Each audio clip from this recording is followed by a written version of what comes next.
Bonjour et bienvenue dans ce tout premier épisode de Tarot Tor, une émission où je vous présenterai des autrices et des auteurs sous un nouveau jour en tant que héros de leur propre histoire. En effet, nous découvrirons leur vie au travers du monomythe, un concept développé par Joseph Campbell dans son livre Le héros aux 1000 visages et qu'on pourrait résumer à une méthode d'écriture en 12 étapes basée sur l'idée que nos mythes fondateurs reposent sur la même structure. Une structure qui a fait le succès d'œuvres aussi variées que Star Wars ou Le Roi Lion et qui s'applique tout autant à votre vie. Et pour renforcer cette idée, j'utiliserai l'univers de la tarologie.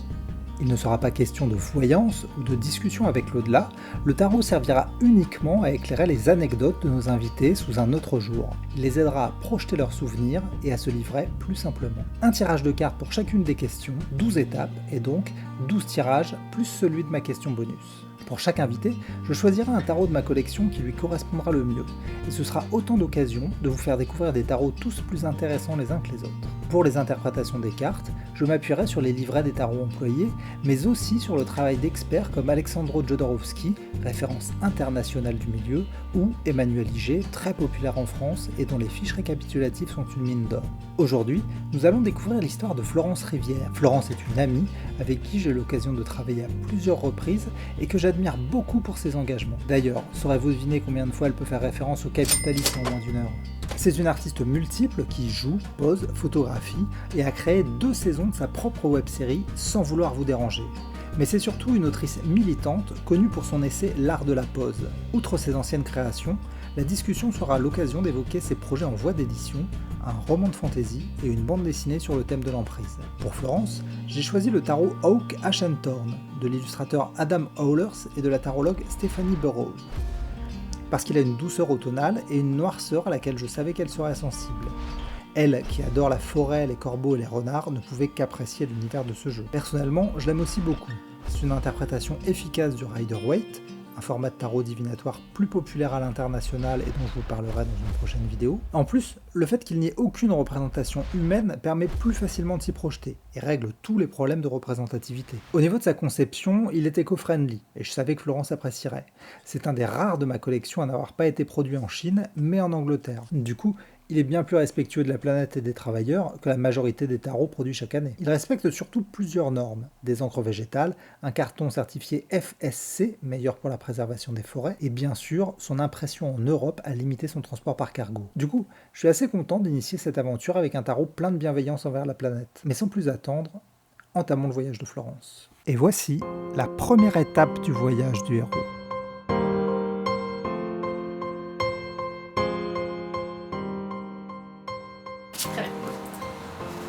C'est un 6 de coupe qui est excessivement mignon. Alors déjà c'est des écureuils, je vais dire c'est des hérissons mais c'est très clair dans ma tête que ce sont des écureuils. Ils ont l'air de faire des réserves. J'aimerais bien savoir le sens de la carte déjà pour... La famille des coupes est associée à l'émotionnel. Le chiffre 6 quant à lui symbolise la beauté. Le 6 de coupe est une carte qui renvoie à l'innocence, à l'enfance idéalisée, la bienveillance. Ici, elle évoque aussi la tendresse, l'optimisme, la nécessité d'être gentil pour améliorer le monde, ou le fait de se remémorer une époque où nous étions plus heureux.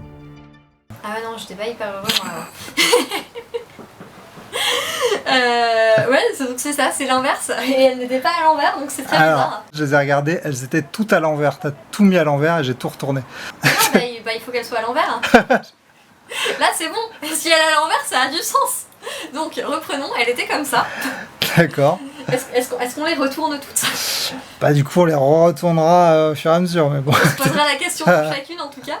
J'avoue que moi j'ai tendance à pas utiliser les retourner, pas retourner, mais bon si ça a du sens. Ouais mais là en l'occurrence si on est en train de dire que c'était la tendresse et l'attention, enfin oui je faisais vachement trop attention à l'autre et ça me parasitait.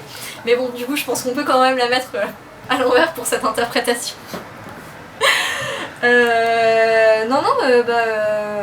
Avant c'était un petit peu horrible. Ouais. Parce que c'était toute une période où on m'avait tellement répété que je pouvais pas écrire. Réellement en fait il y a eu 2 périodes où je voulais écrire dans ma vie. Et la première c'était quand j'étais très jeune. Et je voulais être journaliste parce que dans ma tête un journaliste avait le droit de voyager et d'écrire. Ce qui était mon but. Et bref, je viens d'une famille pas très soutenante à ce niveau-là. pas très soutenante. Et du coup, la façon qu'avait ma mère de prendre soin de moi, c'était d'essayer de faire en sorte de manager mes rêves, de façon à ce qu'ils soient complètement faisables. Donc aller dans une filière où il y a beaucoup de place, comme ça j'ai pas besoin d'être bonne, etc. C'est super. On adore. Donc ouais, ce rêve a été très vite très enfoui. Et c'est après que j'ai réellement commencé à écrire, mais genre 1 an après, que j'ai fini par me dire « Hé, en fait, je veux écrire !» Donc voilà. Et à la toute base, en fait, quand je voyais des écureuils en train de faire des réserves, j'ai pensé au fait qu'avant de me mettre à écrire, j'ai vraiment cherché... Déjà, j'ai cherché un vrai métier pendant très longtemps, ça n'a pas marché. Et j'ai cherché à accumuler des expériences, et du coup j'ai été comédienne, et j'ai été photographe, et j'ai été machin, et du coup ça faisait plein d'alter ego qui cherchaient un truc qui était pas l'écriture, parce que je crois que j'avais vraiment snap l'écriture loin de moi, parce que comme c'était ce que je voulais vraiment, c'était trop dur d'y penser en me disant « Ah non, mais je peux pas le faire ». Voilà. Donc c'était ma première interprétation, mais ça va mieux comme ça.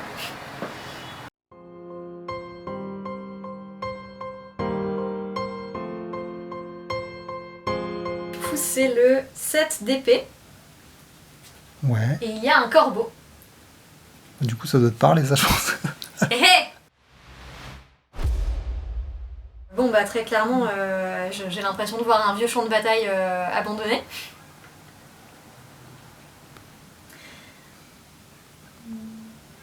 Du coup, je pense à la mort. C'est terrible. Alors, j'ai des trucs en rapport avec la mort dans mon histoire, mais je les associe pas vraiment à l'appel de l'écriture. Du coup, je vais chercher autre chose. La famille des épées fait référence à l'intellect. Le chiffre 7, quant à lui, symbolise l'action dans le monde. Le 7 d'épée est plutôt une carte négative, puisqu'on l'associe invariablement à la trahison.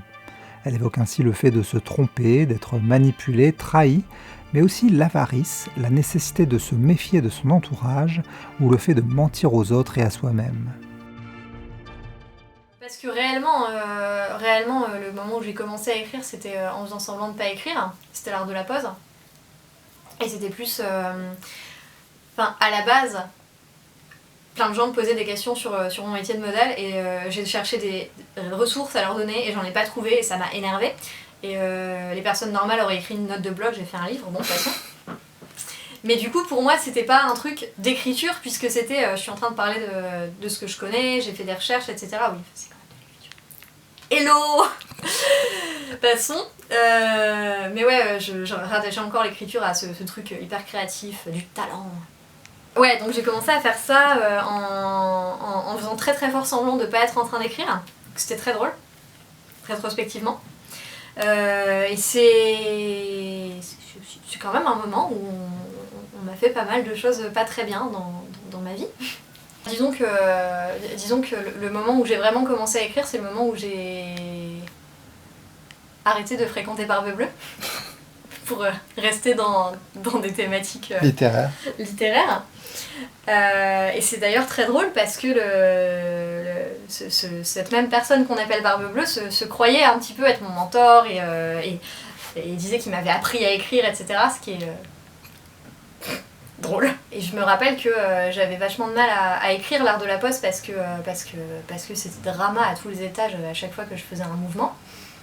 Entre autres. Pas rentrer dans les cas pénals tout de suite.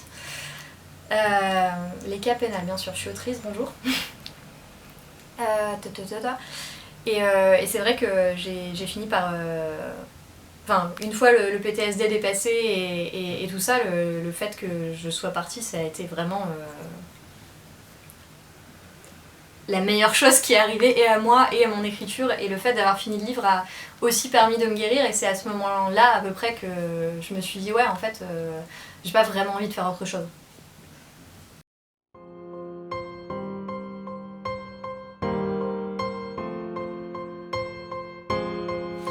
On a bien douté pour moi. Alors, oh, c'est un petit renard. Je ne sais pas ce que ça veut dire, mais c'est un renard. Donc je suis heureuse. Et en plus, il y a un petit arbre qui a l'air en fleurs au-dessus de lui. On dirait pas du tout une carte de doute. Mais si, il y a quand même un marais, mais bon. La famille des bâtons symbolise la passion, l'étincelle primordiale. Le chiffre 2 représente la préparation, la réceptivité. Ici, le 2 de bâton signifie la stratégie, la planification, le fait de penser avant d'agir, de réfléchir à la prochaine étape. Ainsi, la carte évoque l'idée que tout est possible si l'on est bien préparé. En rapport avec cette carte-là, il y aurait une angoisse qui revient assez souvent, en fin de compte. À base de oui mais attends, pour le moment je suis une autrice qui est encore non publiée, qu'est-ce qui va se passer si je suis pas publiée, qu'est-ce qui va se passer si je publie un livre mais après j'arrive plus à publier un autre, qu'est-ce qui va se passer si j'arrive pas à vivre de ça et si je perds mon intermittence, je vais devoir recommencer à avoir un vrai travail et donc je vais faire comme toutes les fois où j'ai eu un vrai travail, je vais faire un burn-out et après je vais mourir, qui est un truc qui m'arrive une fois par mois pendant le syndrome prémenstruel. C'est une vraie histoire. Il faut pas écouter ce qu'on pense pendant les syndromes prémenstruels. Non, j'ai jamais vraiment eu le truc de je vais prévoir ma vie. Du coup, c'est pas un... Ouais, non, la prévision, c'est pas trop un truc qui fait partie de ma vie réellement.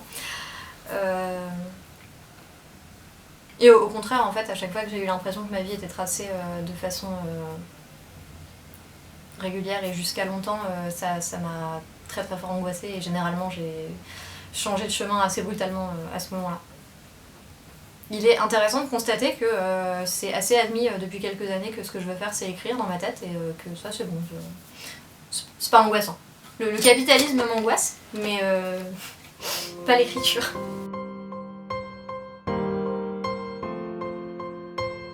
J'ai vraiment très envie de voir la carte parce que vraiment c'est la pire question. Alors...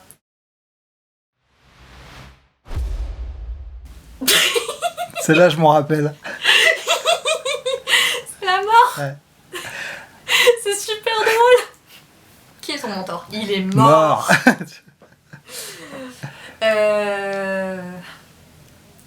C'est hyper beau. Il y a des papillons. L'arcane 13 est probablement l'arcane majeure la plus connue et la moins bien comprise. Plus que la mort physique, étape inévitable de la vie, l'arcane 13 évoque la mort symbolique. La carte fait donc référence au fait de faire le ménage, de faire table rase, d'amorcer de grands changements. C'est une carte d'évolution, de nouveau départ. C'est possiblement la mort d'une mauvaise situation pour faire jaillir les opportunités. Le problème c'est que j'ai des gens qui m'ont aidée. Et qui sont vivants. Qui sont vivants. Non, c'est pas ça. Non mais enfin tu vois, j'ai des gens qui m'ont aidée, j'ai des gens qui m'ont inspiré à un moment, etc. Mais j'ai pas de mentor. Puis les autrices que j'admire le plus, elles sont en vie. Non mais blague à part... Non, je pense qu'il faut plus vraiment le prendre dans qui t'a forcé un peu à te transformer, à changer. Enfin, je pense que c'est le plus logique parce que la mort, techniquement, n'a rien à voir dans cette affaire. Genre, encore une fois, mon frère est mort, mais pas au même moment, donc ça fonctionne pas. Oui, bah du coup, j'ai très fort transformé ma vie au moment où je me suis mise à écrire, et pas forcément pour me mettre à écrire, mais parce que il fallait que je survive en fait. Ce qui est amusant, puisque c'est la carte de la mort. Passons. Je crois que le vrai truc que j'ai dû transformer, c'était mon rapport aux autres et à leur opinion. Parce que j'avais avant ça pas mal d'amis bien intentionnés qui étaient un peu en mode « Ah, c'est très bien que tu te consacres à des choses, mais ça intéressera personne en fait ce que tu as à dire et ce que tu as à écrire. » Ce qui était pas un très bon entourage à avoir. Fun fact. Et je crois que la plus grosse transformation que j'ai dû faire, c'est vraiment ce côté Nick, en fait, je vais pas penser à ce que les gens pensent que je suis capable de faire, je vais juste le faire parce que j'ai la certitude que c'est ça que je veux faire. Bon, et ensuite j'angoisse à cause du capitalisme, mais ouais, il y a ce côté... Il y a ce côté où j'ai arrêté d'attendre qu'on me donne l'autorisation d'exister et de faire ce que je voulais. Et c'est vrai que c'était très compliqué pour moi avant, parce que j'avais été élevée dans l'idée que c'était soit le talent ou les gros diplômes, et on m'avait bien fait comprendre que j'avais pas le premier. et factuellement, j'avais pas le deuxième. J'ai arrêté de parler à mes parents aussi. C'était bien. C'était sain. Je réfléchis vachement en ce moment à un truc par rapport à la façon dont je me faisais traiter. Et notamment quand j'étais modèle photo, je me suis rendu compte qu'il y avait vraiment une espèce de loi du silence, hein, où tu savais que si un truc s'était mal passé avec un photographe, hein, il fallait que tu fasses semblant de rien, parce que si tu disais que ça s'était mal passé, tu serais la fille à problème. Genre, si t'avais dit que t'étais trop grosse, c'est ta faute, t'avais qu'à pas être trop grosse. Si t'avais dit que t'avais mal posé, c'est ta faute, t'avais qu'à pas mal poser. Et si t'avais graissé, c'est ta faute. T'avais qu'à pas être une femme. Et ouais, je me suis rendu compte de ça et de cette espèce d'obligation de dire que ça s'est bien passé, même quand ça s'est pas bien passé, parce que sinon c'est toi qui vas te retrouver blacklisté. Et c'est une obligation dont j'ai arrêté de tenir compte vers 2017 à peu près. Un peu plus tard réellement, parce que. Enfin, ça dépend avec qui. Et ça va vachement mieux, ma vie, depuis. Et je m'autorise vachement plus à faire ce que je veux et à surtout occuper mon temps comme je le veux. Parce que pareil, j'ai mis énormément de temps à arrêter la photo parce que tout le monde me disait ah c'est super, t'es tellement talentueuse, ce serait dommage d'arrêter, blablabla, et jusqu'à me convaincre que c'était la seule chose à laquelle j'étais bonne, ce qui était faux. Du coup voilà, je dirais que ma transformation ça a été de dire fuck à tout le monde. Pas avoir de mentor, tu as tué le mentor. J'ai tué le mentor. On retombe sur nos pattes.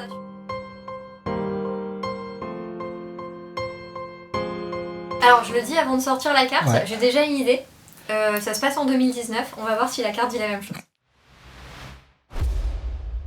Et c'est le roi de coupe.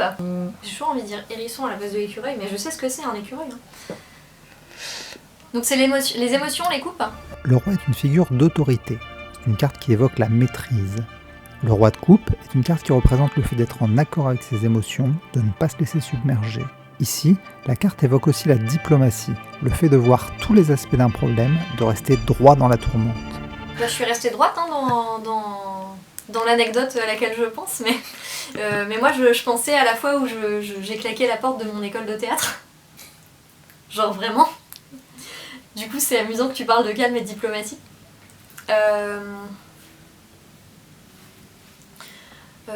Ouais, dans le sens où je crois que quand je suis partie en Biélorussie faire mon école de théâtre, j'étais encore dans l'optique de je suis une comédienne qui écrit des livres. Et je crois que l'école m'a un peu dégoûtée. Pas la Biélorussie, j'ai adoré la Biélorussie, mais alors l'école, mon Dieu. En gros, c'était une école où il y avait des très bons profs et il y avait un directeur qui était un arnaqueur. Et un prof qui se prenait pour un gourou, et malheureusement c'était un peu le prof principal. Et j'aime pas trop les gens qui se prennent pour des gourous parce que j'en ai déjà croisé avant. Et du coup j'avoue que quand il a commencé à lever ses yeux vers moi en me disant « Tu es un enfant indigo !» j'ai fait « Tu n'es plus mon prof de théâtre !» Alors réellement ça s'est passé quelques semaines après, il s'est passé d'autres trucs, mais c'était le premier signal d'alarme de « Tu n'es pas en de bonne main ici !» Et ouais, je m'étais cassé le dos, il y avait la moitié des cours qui étaient des cours d'acrobatie, de danse, de machin, auxquels je pouvais plus aller. Et je suis arrivée à un moment où le prof gourou prenait vraiment beaucoup de place et beaucoup d'aise, surtout dans sa façon d'interagir avec les élèves et notamment moi. Et je me suis dit, en fait Florence Rivière, est-ce que tu serais pas mieux en train de passer ton temps à écrire plutôt que là, parce que bah là t'as des mentors en qui t'as pas confiance, donc ils ne peuvent t'apprendre rien, réellement. Et en fait si tu partais maintenant, t'aurais 3 mois de rien, où tu pourrais faire ce que tu veux. Et du coup ce que j'ai fait pendant ces 3 mois c'était du stop et écrire, globalement. Et alors sans aller jusqu'à dire que c'est les 3 mois les meilleurs de ma vie, j'étais bien. J'étais vraiment très très bien. Et je crois que c'est aussi... Alors réellement ce qui s'est passé c'est que j'ai quitté un environnement de travail toxique, mais dans ma tête je me suis dit... En fait je suis pas une comédienne qui écrit des livres, je suis une autrice qui parfois fait des tafs de comédienne. Et je crois que c'est à ce moment-là que j'ai arrêté de me voir comme quelque chose qui aussi écrit, que j'ai commencé à me voir comme une autrice qui fait d'autres choses à côté. Et je crois que c'était hyper important pour moi. Et du coup je pense que c'est ça mon seuil. Et par contre j'ai vraiment claqué la porte parce que je savais que si j'essayais de le faire de façon diplomatique justement,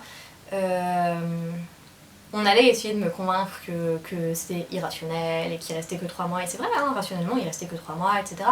Mais je sentais que c'était la bonne chose à faire pour moi, et donc je me suis tirée. Ensuite j'ai failli me faire arrêter par la police biélorusse, mais c'est une autre histoire.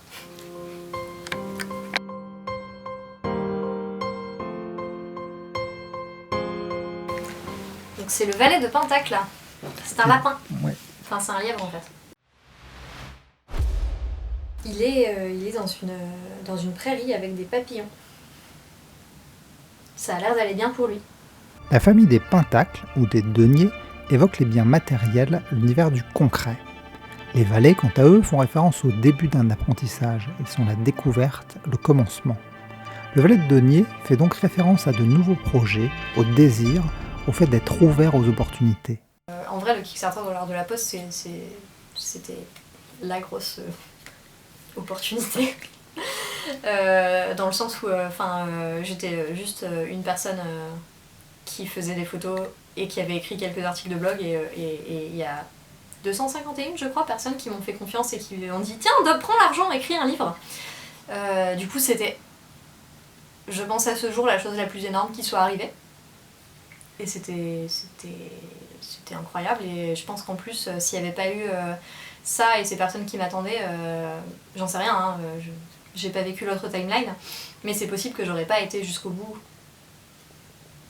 de l'écriture, et que du coup j'aurais pas écrit ce premier livre, et que je serais pas passée par toutes les étapes de négociation finalement avec moi-même, je suis une modèle qui a écrit un livre à je suis une autrice qui fait d'autres choses.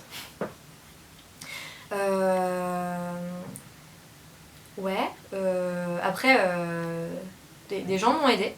La plupart en me disant d'envoyer se faire voir les gens qui croyaient pas en moi.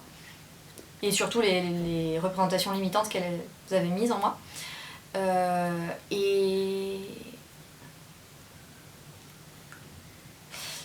crois qu'il y a une chose qui m'a vraiment aidée à être dans cet endroit de relatif paix où je suis aujourd'hui.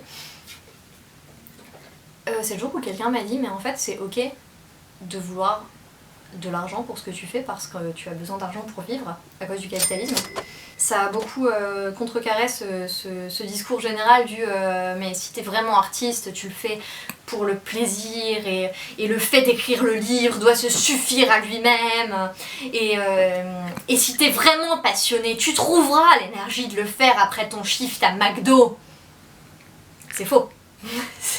Enfin, c'est possible, mais c'est pas vrai en fait qu'il faut pas du tout gagner d'argent par notre art, enfin, en fait toutes les représentations qu'on a sur la légitimité des auteurs reliées à leur statut financier sont fausses, c'est-à-dire que l'autrice qui est en train de crever de faim dans sa mansarde, déjà comment paye-t-elle sa mansarde? Je suis désolée, c'est juste pas réaliste. Parce qu'elle fait que écrire, c'est pas vrai en fait, vous n'avez pas besoin d'être dans le désespoir. Et la représentation où il faut absolument qu'on t'ait offert tout l'argent mais que t'aies rien fait pour l'obtenir, que tu sois limite en train de faire non, c'est faux aussi en fait. Ouais, je pense que le fait de m'être dit que j'avais le droit en fait d'avoir de quoi vivre et de faire ce que je faisais, c'était pas incompatible, et qu'il fallait pas que je choisisse.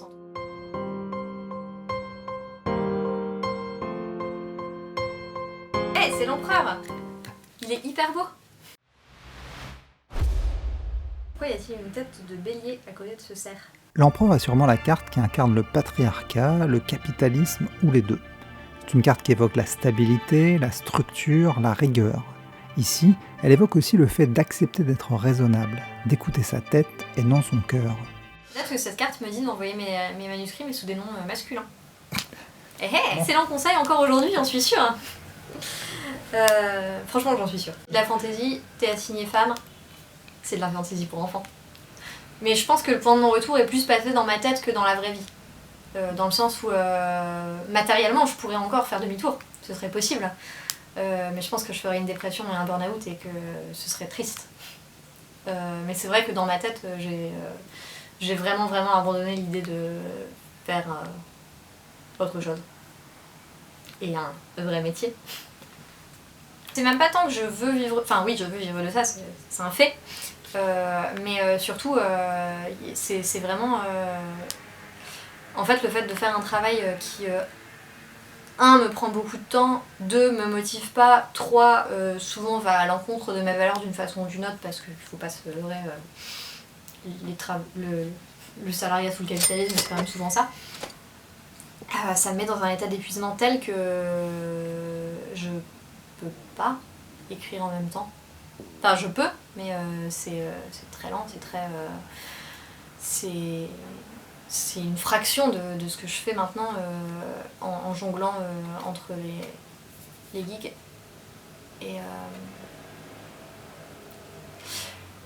Et du coup, je pense que... Je vais parler comme une capitaliste. Je pense que c'est une façon d'investir dans l'écriture, dans le sens où... il y a une prise de risque dans le sens où si écrire c'est un truc que je fais à côté de mon travail, il n'y a pas de gros risque en fait, c'est un passant. Alors que si écrire c'est ce que je fais de la majorité de mon temps, c'est là où je mets la majorité de mes ressources, et il se trouve qu'à côté il faut quand même que je gagne de l'argent parce que le capitalisme, le rapport est vraiment pas le même. Et je vais y arriver, hein. Je vais finir cette phrase à un moment. Le rapport est vraiment pas le même et je me mets vraiment sur le... à la merci de ce qui va arriver. Et je suis un peu à la merci de ce qui va arriver là. Mais bon, ça va bien se passer. Et aussi ma santé mentale va beaucoup mieux depuis que je fais pas du salariat qui va à l'encontre de ma vie et de mes valeurs.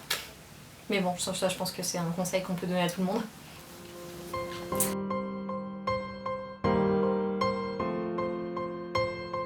La haine. The Fool. C'est le fou.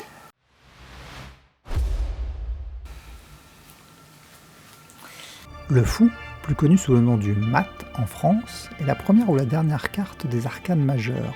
C'est une carte d'impulsion. Elle symbolise le fait de partir à l'aventure, de se lancer, d'avoir un nouveau départ. Elle évoque aussi l'insouciance ou une grande confiance. L'Art de la pose est sorti, les gens ont aimé. D'autres gens qui m'aimaient pas avant ont décidé que c'était de la merde. Donc il y a eu du mini-harcèlement en ligne, rien de commun avec ce que d'autres personnes peuvent vivre, hein, mais tant mieux. Je suis contente. C'est pour ça que je dis la haine. Juste après avoir fini de l'écrire, je suis partie faire mon voyage en stop aux États-Unis cette fois-ci, pas en Europe de l'Est. Hein. Et ce qui a été une grosse bouffée d'air frais et aussi un moment où je me suis dit, ouais, en fait, je suis autrice. Alors je n'osais pas trop le dire trop fort, hein, ça a attendu la Biélorussie, mais quand même.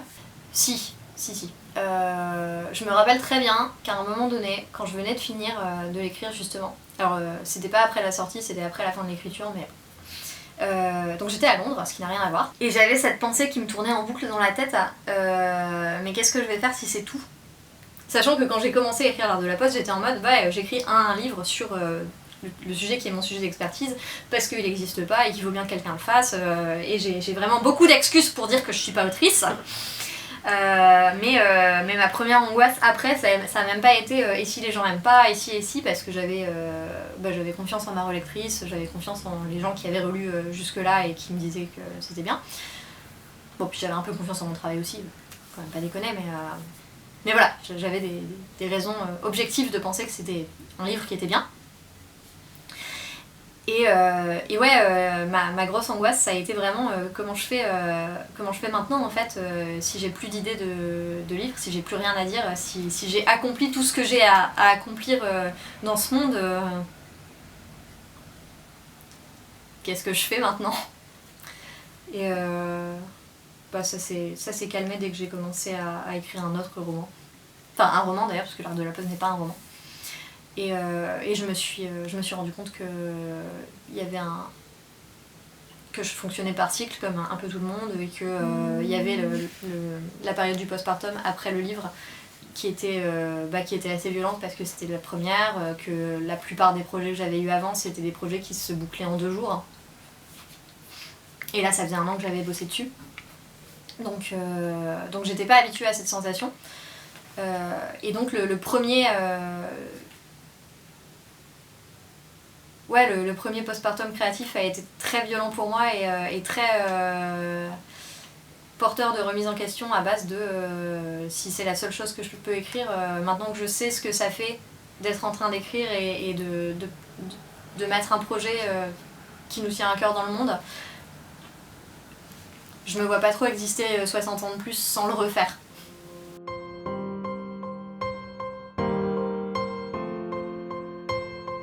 C'est le 8 de bâton. Il est excessivement mignon. J'adore ce jeu, il est vraiment beau. Il choisit pour toi. Hein. Bah ouais, je le vois. En plus, c'est l'été, quoi, là. Il y a des abeilles partout. Le dérèglement climatique n'est pas arrivé jusqu'à cette carte. Le chiffre 8 évoque la perfection, la fluidité. Ainsi, le 8 de bâton symbolise la rapidité, le fait de se sentir dépassé ou d'être en roue libre. Ici, la carte représente ainsi les grandes espérances ou l'impulsion nécessaire pour se lancer. Ouais, en fait, je crois que je l'ai pas dit avant, mais avant d'écrire lors de la pause, il y avait un espèce de truc qui me... j'avais cette espèce d'angoisse de je comprends pas, j'ai pas de rêve. C'était pas vrai. Mais vraiment, j'avais un truc de... y a plein de choses que j'aime faire et auxquelles je suis plutôt bonne et j'apprends vite plein de trucs et c'est chouette, mais ça se met à m'ennuyer vite. Et il y avait vraiment ce côté, je sais pas ce que je veux faire dans la vie, je sais pas quel métier je veux faire. Alors ça c'était le point de départ du coup de toute cette angoisse parce que c'est le truc que te demande la société. Mais vraiment, je me disais, je peux imaginer des futurs acceptables, mais j'ai pas de rêve. C'est horrible. Qu'est-ce qui va pas chez moi? Est-ce que je suis cassée? Voilà. Ensuite j'ai lu plein de livres qui me disaient que quelqu'un qui dit qu'il a pas de rêve, en fait c'est qu'il a un rêve mais il veut pas l'admettre. Je sais pas si c'est vrai dans tous les cas, c'était clairement vrai dans mon cas. Et du coup je pense que la récompense qui a mis un peu de temps à s'installer et à ce que je l'accepte, c'est la certitude d'avoir trouvé ce que je voulais faire. Et c'était très, très précieux parce que... Parce qu'avant ça, j'avais cette espèce d'idée bizarre, enfin pas bizarre mais instable en fait, de j'ai envie de faire des trucs artistiques, mais il y a un peu tout qui me plaît, je sais pas, en même temps c'est bien d'être touche à tout, en même temps c'est compliqué parce que les gens savent pas dans quelle case te ranger, les gens savent toujours pas dans quelle case me ranger, mais ça c'est pas très grave. Mais surtout, où est-ce que je mets mon énergie en fait? Est-ce que je la mets dans l'école de théâtre? Est-ce que je la mets dans apprendre à faire des meilleures photos? Est-ce que je la mets dans écrire?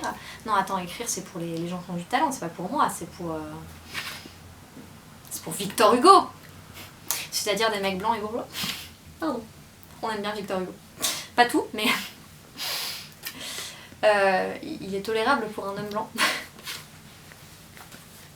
Non mais voilà, ce côté, ok, c'est ça mon but et j'ai écrit un premier livre et il a été bien reçu et donc je peux le faire. Et donc, il suffit que je travaille davantage. Alors, réellement, il suffit, c'est plus compliqué que ça parce qu'il y a le capitalisme qui pose des bâtons dans les roues des gens. Mais ouais, l'espèce de sérénité mentale de ce que je veux faire c'est ça.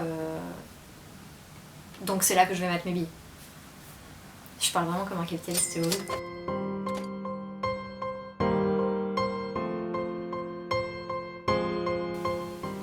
Là, il était à l'envers quand je l'ai pris. Je comprends plus rien à ce jeu. Je pensais que je les avais tous retournés. Donc c'est l'as de pentacle. Et c'est un joli petit lapin. L'as symbolise le potentiel brut. L'as de denier évoque le fait d'avoir les pieds sur terre, d'être réaliste, mais aussi les opportunités à venir. C'est donc une carte de stabilité qui porte ses fruits. Réellement, il faut arrêter de dire aux gens vos plus gros ennemis c'est vos blocages internes. Non, vos plus gros ennemis c'est le capitalisme. Enfin... And you can't quote me on that. Je crois que j'étais toujours aussi investie, mais le gros projet d'après, l'art de la poste, ça a été Sans vouloir vous déranger. Et Sans vouloir vous déranger, c'était un peu bâtard parce que c'était un projet où je faisais et l'écriture et je jouais le rôle principal et la prod et plein de choses. Et du coup, c'est un projet qui me frustre un petit peu parce que je vois les projets que j'ai faits en le faisant, donc je suis pas du tout dans le regret de l'avoir fait. Néanmoins, je vois vraiment tous les progrès que j'ai faits. C'est-à-dire tous les défauts et toutes les choses. Et justement, en fait, le défaut principal de Sans vouloir vous déranger vient du fait que j'ai écrit en ayant la feuille de prod dans la tête. À savoir, je vais écrire ce que je peux payer. Et du coup, ça entraîne plein de défauts. Alors, il n'y a pas que des défauts liés à ça, il y a aussi des défauts liés à mon inexpérience du fait d'écrire quelque chose, et de la fiction audiovisuelle, parce que ça n'a rien à voir avec un livre en fait. Mais ouais, c'est un projet où j'ai mélangé les casquettes, et très sincèrement, avec le recul, je pense que je regrette d'avoir mélangé les casquettes. Et d'un autre côté, il aurait pas vu le jour si j'avais pas mélangé les casquettes, parce que j'aurais pas trouvé de prod, parce que le capitalisme. Et du coup, c'est un projet où je suis très ambivalent avec lui, parce que je suis contente de l'avoir fait, pour certaines raisons. Et je suis gênée qu'il existe pour d'autres raisons. Donc voilà. En plus, j'avais tout un truc, c'était avant que je parte en Biélorussie, donc j'avais tout un truc, ça va me faire des images pour la vendre des mots, ma carrière c'est comédienne, parce que somehow, ça me paraissait plus accessible d'être comédienne que autrice. Ce qui est discutable. Ensuite, si on part du principe que le truc juste avant ça, c'est pas l'art de la pose, c'est, je sais plus sur quelle carte on a dit ça, mais cette carte-là. Crowdfunding ? Non, le fait que je m'en aille de l'école de théâtre et que je dise je veux être autrice et c'est ça que je veux. En réalité, c'est assez drôle parce que à ce moment-là, j'étais en Biélorussie. Et le fait d'avoir vécu 8 mois du coup, puisque je suis partie avant, ensuite je suis revenue. Du coup, j'avais vraiment vécu 8 mois en Biélorussie, j'avais mes habitudes, j'avais le salon de thé où j'allais tout le temps, ils m'ont presque proposé un job, c'était très drôle. Du coup, c'est devenu impensable pour moi de passer ma vie entière dans un même pays. Le problème, c'est qu'il fallait que je gagne de l'argent. J'avais pas encore mon intermittence, je l'ai maintenant, mais j'avais quand même envie de l'avoir parce que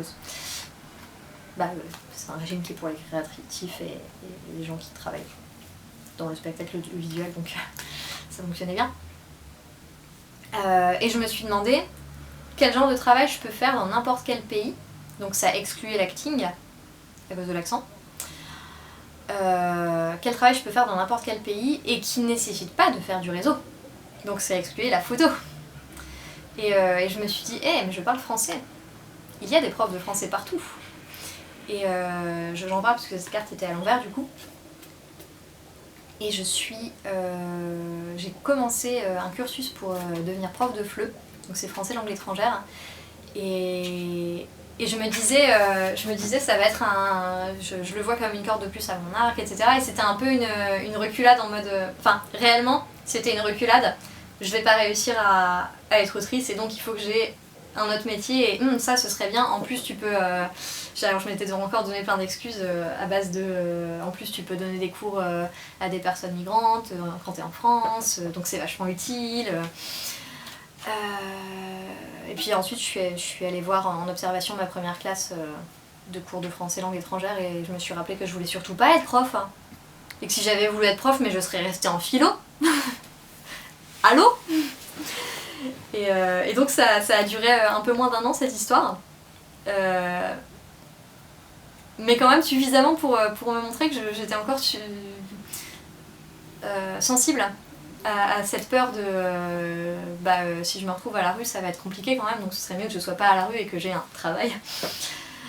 Mais voilà, c'était un risque d'échec qui s'est produit.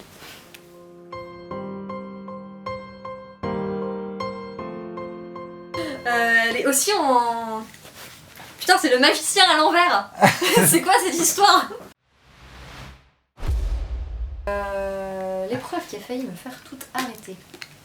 Le magicien est la carte de tous les possibles, quelqu'un qui dispose de tous les outils et n'a plus qu'à s'en servir. Elle symbolise la faculté d'agir et de communiquer, le talent, la créativité, le fait d'avoir toutes les cartes en main, d'avoir un haut potentiel. C'est une carte d'opportunité. Elle invite à faire de ses rêves une réalité en utilisant tous les outils à notre disposition.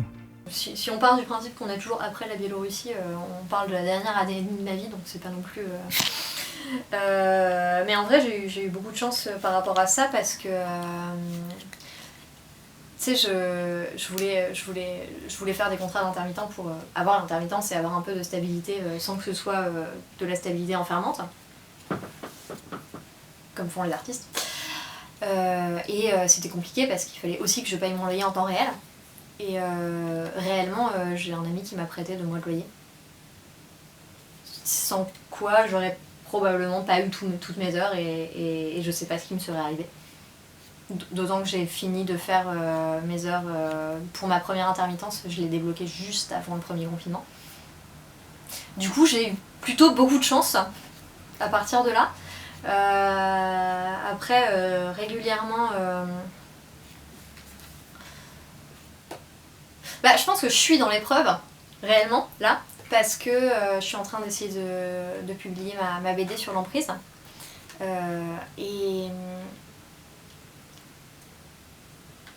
Et l'emprise, la difficulté, elle est triple. On parlait tout à l'heure du fait que mon roman de fantasy, c'est compliqué parce que je suis une femme, alors les gens pensent que c'est de la jeunesse, machin. Mais mon Dieu, la BD, c'est encore plus masculin que tout le reste de l'édition, j'ai l'impression. Et en plus de ça, c'est une BD sur l'emprise. Alors évidemment, il y a un parti pris politique. Et le parti pris politique, c'est que la domination masculine facilite très fort la tâche aux hommes qui veulent exercer de l'emprise sur des femmes. No shit. Mais apparemment, ça, c'est déjà trop engagé pour pas mal de gens. Et c'est vrai que depuis que j'ai commencé à avoir des retours construits sur le projet, ce qui est une bonne chose, parce qu'un retour construit, ça veut dire que la personne a lu ton projet et se dit pas que t'es un espèce de guignol qui fait n'importe quoi. Mais c'est vrai que j'ai eu plusieurs fois des hommes blancs, 6, de 40-50 ans, qui me disaient... je vais pas détailler les détails parce que sinon les gens vont se reconnaître, mais qui me faisaient des retours qui montraient juste qu'ils comprenaient pas le sujet. Et pourquoi ne comprenaient-ils pas le sujet ? Parce qu'ils étaient pas dans la position où ils étaient susceptibles d'être à la place du personnage principal qui était la victime. Ils sont dans la position d'exercer de l'emprise. Et du coup c'est très compliqué pour moi parce qu'il y a tout ce côté j'ai pas envie de... En fait, j'ai pas envie de passer pour l'autrice qui écoute pas les retours. Et du coup, je suis tentée d'essayer quand même de me demander qu'est-ce qu'il peut y avoir là-dedans. Alors ça, j'ai réussi à m'en débarrasser parce que des éditrices, pour le coup, m'ont donné leur opinion et globalement que cette opinion-là, que les opinions avec lesquelles j'étais pas d'accord, c'était plutôt expliqué par le fait que c'était des hommes cis qui les formulaient. Donc bien sûr que je vais pas dénaturer ce projet, en plus il est beaucoup trop important, juste pour plaire aux éditeurs et avoir mon contrat d'édition, etc. Mais à la fois c'est extrêmement frustrant de voir que en fait, plus je suis intègre, plus c'est difficile d'y arriver. Et en plus c'est même pas un sujet qui est beaucoup traité, il doit y avoir quelques livres connexes que je connaisse en tout cas, et sous l'angle sous lequel moi je le traite, je sais que ça n'existe pas encore. Bon alors après c'est un angle, c'est un détail, c'est pas non plus un sujet qui est entièrement à défricher comme l'art de la pose par exemple, mais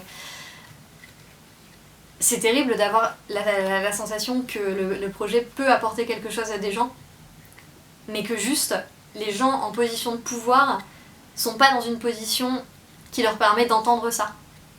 Et voilà. Du coup, c'est vrai que j'ai eu des velléités d'abandon par rapport à ça, parce que y a ce côté, qu'est-ce que je peux faire en fait contre ce monde, et je suis presque sûre que ça marcherait mieux si je l'envoyais sous un nom masculin. Mais si je fais ça, est-ce que c'est pas aussi abdiquer une forme de représentation ? Est-ce que c'est pas aussi abdiquer mes convictions que de cacher le fait que je suis une personne assignée femme quand j'essaye d'obtenir un contrat ? Donc voilà, c'est des questions plus éthiques. Le découragement et l'éthique qui se mêlent pour me donner l'épreuve.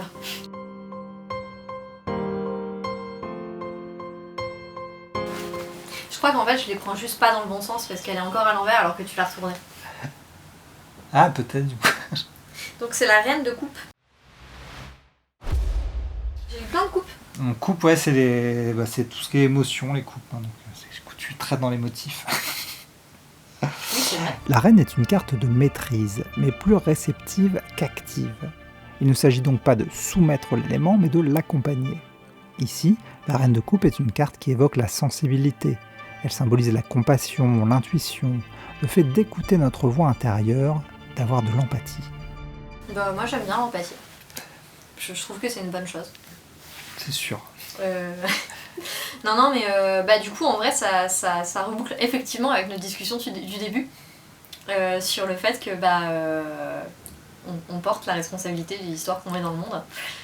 Et il a même un cœur sur sa poitrine. C'est terrible. Non, ouais, on porte la responsabilité des histoires qu'on met dans le monde et des œuvres d'ailleurs qu'on met dans le monde, parce que c'est pas forcément de l'histoire. Et il y a ce côté où moi je suis une personne assignée femme, donc c'est pas non plus incroyable tous les jours, mais je reste une personne blanche, justice passe, j'ai certains privilèges par rapport à d'autres personnes, et je pense qu'il faudrait... Ouais, ce à quoi je fais très attention en ce moment, c'est les représentations que je peux véhiculer, parce qu'il y a des choses qui fonctionnent entre guillemets d'un point de vue dramatique, mais qui sont dramatiques d'un point de vue de la représentation. Et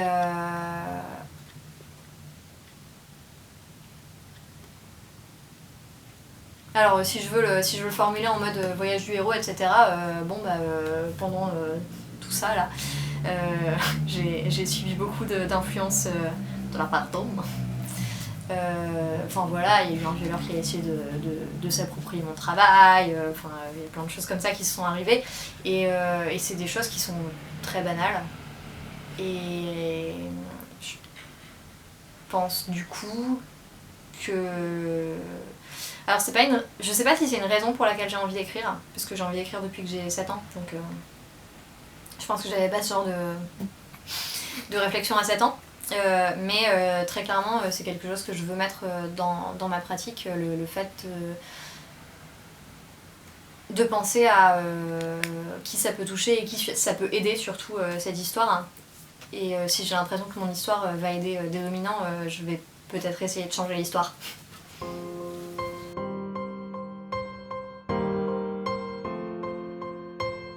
C'est la reine des bâtons. C'est un renard. Ce qui est plutôt une bonne chose, hein. Toi qui tires un renard, je veux dire, c'est... Ça fonctionne bien. La reine de bâton incarne le fait d'être séduisant, magnétique, de savoir se mettre en avant. Elle symbolise la confiance en soi, l'optimisme, le fait de voir le positif. J'ai pas beaucoup parlé du manque de confiance en ses compétences, parce que je me suis rendu compte que c'est évident en fait quand on est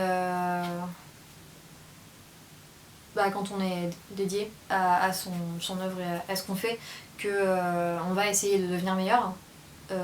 Mais bon voilà.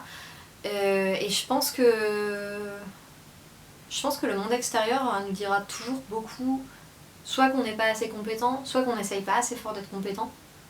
Et sans vraiment s'attarder sur à quel stade de notre pratique et de notre vie on est.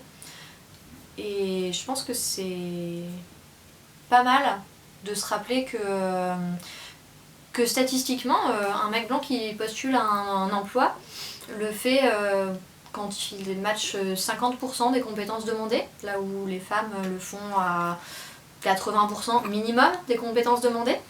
Et malgré ça, les recruteurs donnent plus d'entretiens aux hommes qu'aux femmes. Donc peut-être que c'est pas une question de compétences, réellement.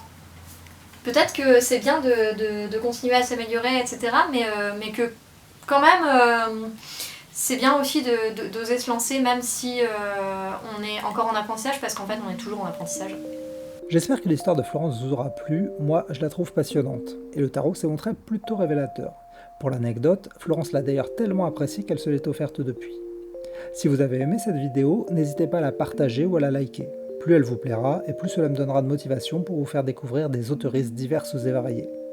Je vous invite d'ailleurs à me dire en commentaire quels autoristes vous souhaiteriez voir dans de futures émissions. Qu'ils soient débutants ou confirmés, n'hésitez pas, car plus les profils seront différents, plus l'émission sera passionnante. Encore merci d'avoir regardé cette vidéo jusqu'au bout, je vous souhaite de belles aventures et je vous donne rendez-vous dans un mois pour une prochaine vidéo. Ça me rattrape.